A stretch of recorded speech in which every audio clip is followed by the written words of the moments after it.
안녕하세요. 매일 새로운 정보를 드리는 채널 보상가 배상TV입니다. 자, 오늘은 우리가 교통사고 합의를 할 때요. 물론 합의를 할 때도 있고 아니면은 뭐 소송을 해서 판결을 받을 때도 있죠. 보험사로부터 손해배상을 받을 때 1,000만 원을 받는 경우도 있고요. 많게는 수십억을 받는 경우도 있습니다. 자, 그러면 과연 수억, 수십억이 나올 수 있는 이런 사고는 어떤 사고, 그리고 내가 어떻게 다쳤을 때 10억 이상의 손해배상이 나오냐, 그거에 대해서 이제 간략하게 설명을 좀 드리도록 하겠습니다. 이것도 질문을 통해서 제가 답변을 드릴 건데요. 자, 첫 번째 질문이 뭐죠? 네. 금액으로 하니까 이제 생각이 나는 건데 네네. 예전에 어떤 유명한 가수가 교통사고로 이제 마비가 되어서 뭐 잘은 모르겠어요. 10억인가 20억인가 지급받았다는 얘기가 있었는데요. 네네. 그 정도 판결이 나오는 경우는 어떤 경우인가요?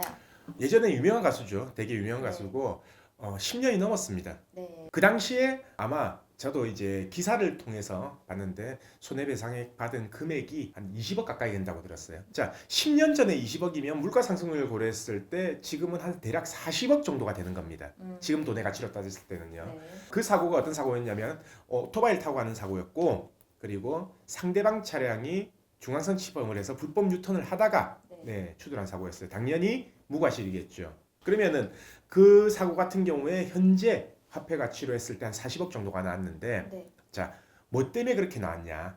당연히 연예인이었으니까, 유명한 연예인이었으니까 네. 수익이 고수익이었겠죠. 네. 그래서 그 당시에 20억 판결을 받았지만 처음에 청구 소송 들어갔을 때는 한 50억 이상 들어간 걸로 알고 있어요. 왜냐? 그 소득이 60세까지 이어질 거다라고 이렇게 주장을 했지만 네. 법원의 판단은 달랐죠. 법원에서는 자, 지금 현재 한창 잘 나갈 때 이 정도 금액을 벌고 있으면 이거는 앞으로 5년까지 수익이다. 네. 그리고 앞으로 5년부터 10년까지에는 보통 예술인 소득, 평균 소득으로 잡아야 된다라고 해서 그 소득 플러스 이 사람이 하반신 마비였거든요. 네. 하반신 마비였기 때문에 평생 간병인이 필요할 거 아닙니까? 네. 물론 휠체어 타고 이동을 하지만 네. 모든 생활을 내 혼자서 다 할 수는 없잖아요. 네. 그래서 평생 간병인이 필요한 비용, 그 비용을 합쳐서 그 정도 금액을 받았고요. 지금도 저희가 진행하는 사건도 그렇고 10억 이상이 나오는 경우, 보통 어떤 경우냐면요, 하반신 마비가 되는 경우, 네. 그리고 예를 들어서 머리 뇌출혈로 인해서 편마비가 되는 경우, 네. 아니면 아예 경추 손상으로 인해서 식물인간이 되는 경우, 아니면 아예 의식이 없는 상태, 네. 그리고 한 가지가 더 있죠. 몸에 마비는 없어요. 마비는 없는데 정신행동에 장애가 생겼을 때, 인지기능 저하라든지 아니면 치매가 생겼을 때, 네. 이럴 때는 계속 간병인이 붙어 있어야 되잖아요. 그렇기 때문에 10억이 넘는 사고는 딱 두 가지밖에 없습니다. 어떤 사고냐? 간병이 필요 없는 사고라고 하더라도 네. 본인이 소득이 높아서 노동능력 상실이 많이 나왔을 때, 장애율이 높고 노동능력 상실률이 높기 때문에 본인 소득에 대비하잖아요. 네. 그래서 예를 들어서 연봉 4억, 5억 되는 사람이다. 그러면은 장애율 30%만 나온다 하더라도 10억 넘어가 버리거든요. 그렇겠죠. 소득 대비에 손해배상액이 결정되기 때문에. 네. 그런 경우가 아니고서는 일반적으로는 거의 대부분 간병인이 필요한 사고, 이런 사고에 10억이 넘게 나올 수 있다는 거죠. 네. 그러면은 저희가 듣기로 간병인 구하기도 힘들지만 요새는 간병비도 상당히 높다고 들었어요. 그러니까 간병인 일을 하시는 분도 높은 금액을 부르고 있고, 근데 현실적으로 이런 근로자 임금도 슬슬 높아지고 있기 때문에 실제적으로 판결이 나면은 간병비는 한 달에 얼마 정도 주는 게 적합하다고? 이렇게 생각하시면 됩니다. 실제로 요즘 실무에서 간병인을 구하려면은 보통은 8시간 기준, 그러니까 계속 붙어 있는 거예요, 환자한테. 네. 우리 환자한테 계속 붙어 있는 기준으로, 특히 요즘은 더 그렇습니다. 코로나 때문에 출입이 자유자재롭게 안 돼요. 계속 붙어 있어야 돼요. 네. 그래서 보통 8시간 기준으로 해서요, 간병인이 한 달에 한 400만 원 정도 나가요. 실제로. 간병인이 더 많이 요구하는 데는 네. 450만 원 요구하는 경우도 있고, 네. 조금 덜 요구하는 경우에는 350만 원도 있지만 보통 대략적으로 350에서 450 이 사이에 네. 나가거든요. 근데 법원에서 인정되는 경우도 마찬가지입니다. 하루 종일 이 사람이 간병인이 필요하다. 네. 8시간 기준으로 네. 보거든요, 보통. 8시간이 필요하다라고 하면은 일용 근로자 임금 30일 기준, 그게 네. 420만 원 정도 나와요. 네. 왜냐? 일용 근로자 임금이 올해 이제 상반기 기준으로 해서 310만 원 정도 되거든요. 네. 근데 22일 기준이잖아요. 근데 간병인은 22일만 하는 게 아니라 30일 다 해야 되잖아요. 네. 그렇기 때문에 310만 원을 30일로 환산하면 그게 한 네. 430만 원 정도가 된다라는 거예요. 네. 그래서 법원에서 나중에 신체 감정을 했을 때 네. 네. 간병인이 8시간 동안 하루 종일 필요하다라고 한다면은 430만 원이 아마 인정이 될 거고요. 근데 8시간까지는 필요 없고 보통 밥 먹고 이런 건 혼자 다 하네. 네. 그리고 혼자 조금은 생활할 수 있네. 근데 어느 정도 간병인이 도움이 필요하다. 그러면 간병인이 4시간 정도 기준으로 나오거든요. 그러면 나중에 결국 인정되는 거는 220만 원 인정되겠죠. 네. 그리고 조금 특별한 케이스, 덩치가 크다든지 아니면 완전 보행이 안 되는 거예요.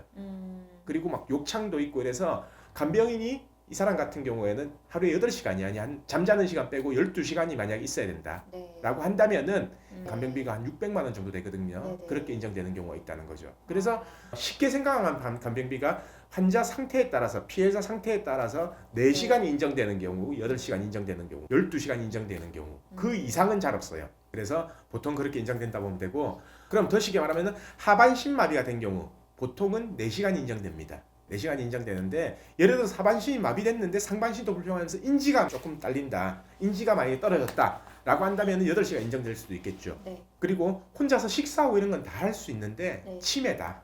그리고 네. 어느 정도의 생활만 도움 주면 된다. 네. 라고 하면 보통 4시간이 인정이 될 거고요.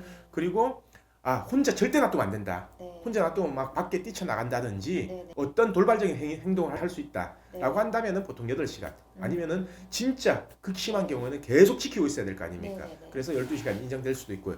그래서 그거는 간병인이 얼만큼 인정되고 나중에 얼마를 보상받아야 된다. 네. 라고 하는 건 환자 상태에 따라서 다 달라질 수 있다라는 얘기예요.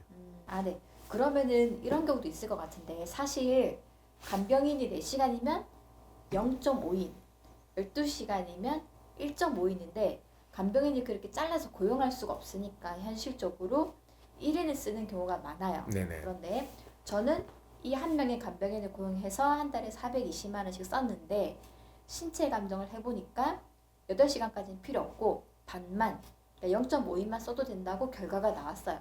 그러면 사실 그 미래 향후에 이제 그런 개호비에 대해서는 내가 과거에는 얼마를 썼든 간에 신체 감정을 따를 수밖에 없는 그런 게 있겠네요. 그렇죠. 예를 들어서 이런 거예요. 우리가 교통사고 소송을 하는 이유는요. 확실한 판단을 받기 위해서요. 네, 보험사에 안 놀아나고 보험사 가져간 대로 안 하고 네, 딱 법원에서 결정 지어주는 네, 그대로 하는 거고 법원에서도 재판부 판사님이 결정을 지을 때는 판사님도 뭐 의사는 아니잖아요. 네. 그렇기 때문에 법원에서 지정한 병원에서 감정을 받는 거고요. 음, 그러면은 결국은 그 감정 결과대로 그걸 참고해서 판결을 할 수밖에 없다라는 거죠. 그러면은 감정하는 병원에서 예를 들어서 뭐 4시간이 나왔다. 하루에 4시간만 필요하다라고 됐다. 네, 라고 한다면은 내가 아무리 8시간을 쓰고 싶다 하더라도 그 네. 보상은 4시간 정도밖에 안 된다라는 얘기예요. 근데 반대로 나는 1인을 썼지만 1.5인이 필요하다고 나오면은 그렇죠. 더 1.5인을 추가로? 주장할 수도 있고 그 금액을 이제 손해배상 청구할 수도 있는 거고요. 그래서 이거는 솔직히 제가 이제 이 간병비 부분에 있어서는 공개적으로 얘기 못하는 부분들이 좀 많습니다. 그래서 분명히 그럴 거예요. 간병비 이 기준에 대해서 꼭 법원의 대로 받아야 되냐? 나는 억울하다라는 분도 있을 건데요.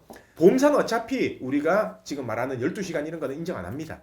보험사는 어차피 인정을 안 할 거고요. 보험사는 어차피 맥스 8시간이에요. 네, 그리고 보험사는 남은 여명 기간을 되게 짧게 잡아요. 네, 그래서 어차피 개호인이 필요한 사고 같은 경우에는 보험사하고 합의는 거의 불가능할 거다. 네. 그냥 일반적인 합의선에서는 거의 불가능할 거다. 이렇게 알고 계시면 되고 그리고 저희가 사실 또 이런 것도 많잖아요. 보험사의 소장을 접수하고 나서 보험사 송무팀으로부터 연락 오는 경우가 많을 거 아닙니까? 네. 그럴 경우에는 실제로 일반적인 담당자가 제시할 수 있는 금액보다 어느 정도 상향된 금액에서 법무팀에서는 제시를 하거든요. 그래서 이 간병비 부분에 있어서는 제가 이렇게 공개적으로 말 못하는 부분, 그 부분들도 좀 있고요. 그래서 만약에 내가 이제 간병인이 지금 계속 쓰고 있다. 우리 가족 중에 한 명이 다쳐서 계속 간병인을 쓰고 있다. 라고 한다면은 꼭 저희 사무실로 한번 문의 전화를 주세요. 그리고 저하고 한번 통화를 하시면은 제가 그 통화 과정에서요. 그 상황에 대해서 전부 다 듣고 앞으로 이렇게 전개가 되겠다. 아니면 앞으로 어떤 식으로 하면 되겠다. 그 부분에 대해서 좀 자세하게 안내를 드릴 수 있을 것 같습니다. 방송으로는 왜 못하는지 그거에 대해서는 아마 나중에 저하고 통화하시면은 그 부분에 대해서는 알려드리도록 하겠습니다. 자, 그래서 오늘은 이 간병비에 대해서 한번 알아봤고요. 내일도 새로운 주제를 가지고 오겠습니다. 오늘 방송 끝까지 봐주신 구독자분들 감사드립니다.